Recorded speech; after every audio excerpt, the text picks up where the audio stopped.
Bonjour et bienvenue dans ce dernier cours de l'année dans lequel nous allons parler d'information, la façon de la transmettre et de la stocker. Nous allons d'abord voir ce que c'est qu'une chaîne de transmission, on va voir comment numériser un signal, parler des images numériques, voir comment on peut transmettre les signaux et enfin parler un petit peu du stockage de façon optique. Commençons tout de suite avec une chaîne de transmission. Voilà le décor. Qu'est-ce que c'est qu'une chaîne de transmission? C'est tout ce qui va nous permettre de passer l'information de l'émetteur initial au récepteur. Par exemple, ici, nous avons un émetteur qui va parler, une personne qui va parler à son téléphone portable.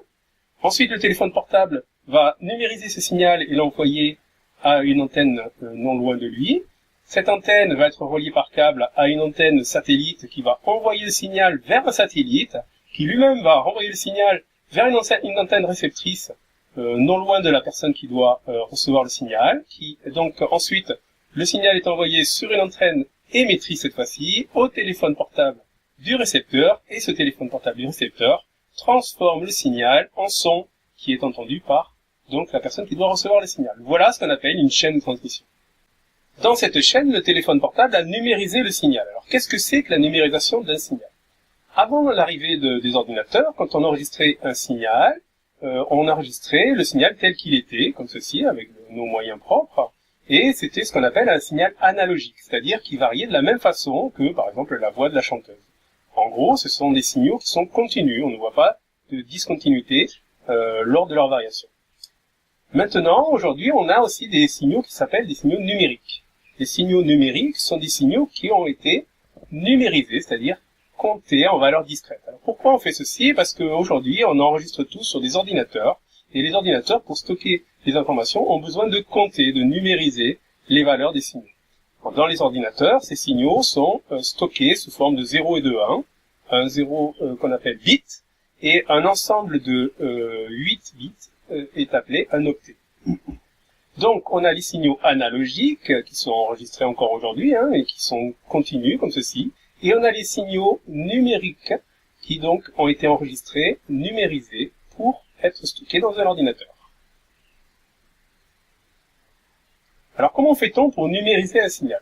Voici un signal analogique, continu, vous voyez, et on va essayer de le numériser. Alors, pour ceci, on va d'abord commencer par le découper en petites variations de temps. On appelle ça l'échantillonnage. Alors, il faut choisir une période d'échantillonnage ou une fréquence d'échantillonnage, comme ceci. Et en fait, si on a un signal qui a une fréquence de 100 Hz, vous voyez, et si je découpe ce signal en énormément de petits échantillons, je vais pouvoir recréer facilement mon signal, alors que si je le découpe en peu d'échantillons, si je ne prends pas assez d'échantillons, je ne pourrai jamais recréer mon signal et je vais faire une mauvaise numérisation. Donc, première chose, découper le signal en échantillons petits par rapport à la variation du signal. Ensuite, nous allons quantifier ce signal. Alors, qu'est-ce que c'est que quantifier un signal? Eh bien, c'est assez simple. C'est pour chaque échantillon, mesurer la valeur de ce signal.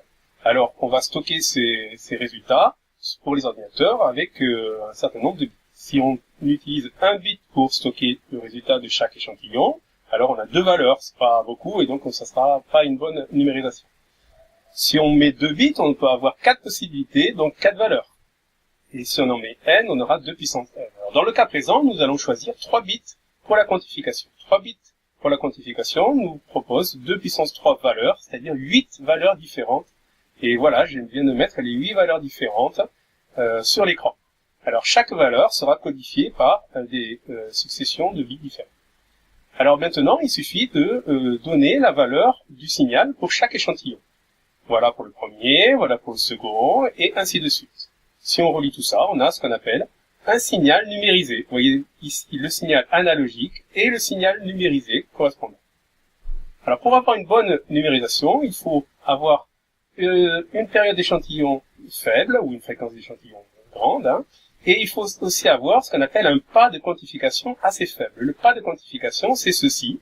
Ça correspond en fait à la valeur de la variation du signal divisé par le nombre de valeurs différentes qu'on a choisies pour quantifier. Ici, le signal s'étend sur 3,5 volts, de son maximum à son minimum, et j'ai choisi 8 valeurs différentes pour le quantifier, donc j'ai un pas de quantification de 0,5 volts. Évidemment, plus le pas est petit, plus la numérisation sera de qualité.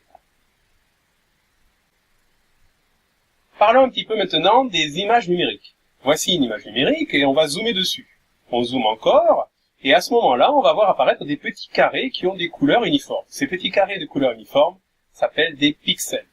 En fait, une image numérique est une succession de pixels. Pour faire cette image ici, nous avons 868 pixels horizontaux et 720 pixels verticaux. Ce qui correspond à ce qu'on appelle la définition de l'image, c'est-à-dire le nombre total de pixels dans l'image. On multiplie les deux et on aura environ 600 000 pixels, ce qu'on peut noter aussi 0,65 mégapixels. Alors voici une image simple et on va regarder comment cette image sera stockée dans un ordinateur. En fait, c'est une image en noir et blanc. Donc pour stocker cette image dans un ordinateur, il faut stocker en fait les valeurs noires ou blanches. Pour ceci, donc, il nous faut deux couleurs différentes et donc un bit suffira. Par exemple, on associera au blanc le 1 et au noir le 0. Pour la première ligne de cette image, par exemple ici, voilà à quoi ça va correspondre. Le 1 sur le blanc et le 0 sur le noir. Donc cette ligne-là sera stockée dans l'ordinateur par une succession de 1 et de 0 comme ceci. Si je continue, si je fais toute l'image, voilà comment va être stockée cette image dans l'ordinateur. Alors quelle est la taille du fichier informatique correspondante? C'est assez simple, c'est le nombre de pixels, ici 11 fois 8, c'est-à-dire 88 pixels, fois le nombre de bits qu'il faut pour caractériser un pixel, c'est-à-dire donner sa couleur. Donc ici, il faut un seul bit pour donner la couleur, soit noir, soit blanc. Donc ici, vous allez avoir un fichier qui aura une taille de 88 bits, c'est-à-dire c'est un tout petit fichier. Voici une image un peu plus perfectionnée car il y a plus de nuances. Il y a ici 256 nuances différentes entre le blanc et le noir. Donc il va falloir 256 valeurs pour donner ces nuances et donc il va nous falloir 8 bits, c'est-à-dire un octet. Par exemple, voilà comment on va associer les couleurs à chaque variation des bits. Alors, quelle va être dans ce cas-là la taille du fichier informatique? Ça sera un petit peu plus que tout à l'heure. Le nombre de pixels, c'est-à-dire 500 pixels ici, fois le nombre d'octets ou le nombre de bits qu'il faut pour donner l'information de la couleur de chaque pixel. Donc ici, 500 pixels fois 1 octet par pixel, c'est-à-dire 500 octets.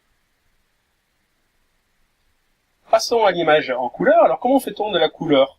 C'est assez simple. Si on zoome ici sur l'écran, sur la partie jaune ou sur la partie blanche, voilà ce qu'on va voir. En fait, le jaune est fabriqué avec du vert et du rouge, et le blanc est fabriqué avec du vert, du rouge et aussi du bleu. Donc en fait, les couleurs sont fabriquées en mélangeant trois couleurs primaires, rouge, vert et bleu, et en donnant des valeurs différentes donc à ces couleurs primaires plus ou moins intenses. Si on met le maximum pour le rouge, le vert et le bleu, on va avoir du blanc. Si on ne met que du rouge et du vert, on aura du jaune. Donc pour faire du jaune, on met la valeur maximale pour le rouge, valeur maximale pour le vert et valeur nulle pour le bleu. Ce qui sera codifié comme ceci pour l'ordinateur. Et voilà pour le blanc, une valeur maximale partout. Donc pour donner l'information de la couleur, en fait, il va nous falloir 3 octets par pixel, c'est-à-dire 24 bits par pixel. Donc la taille du fichier informatique correspondant à cette image sera le nombre de pixels, c'est-à-dire 500 pixels, fois 24 bits, c'est-à-dire 12 000 bits, 12 kilobits. On peut parler aussi en octets, 500 pixels fois 3 octets, c'est-à-dire 1500 octets, c'est-à-dire 1,5 kilooctets. Bien sûr, si on augmente la définition de l'image, par exemple ici, vous voyez, une nette augmentation de la définition, eh bien le poids du fichier sera beaucoup plus grand. Vous voyez ici, par exemple, on a multiplié par 1000 le poids du fichier pour passer de cette résolution-là à celle-ci.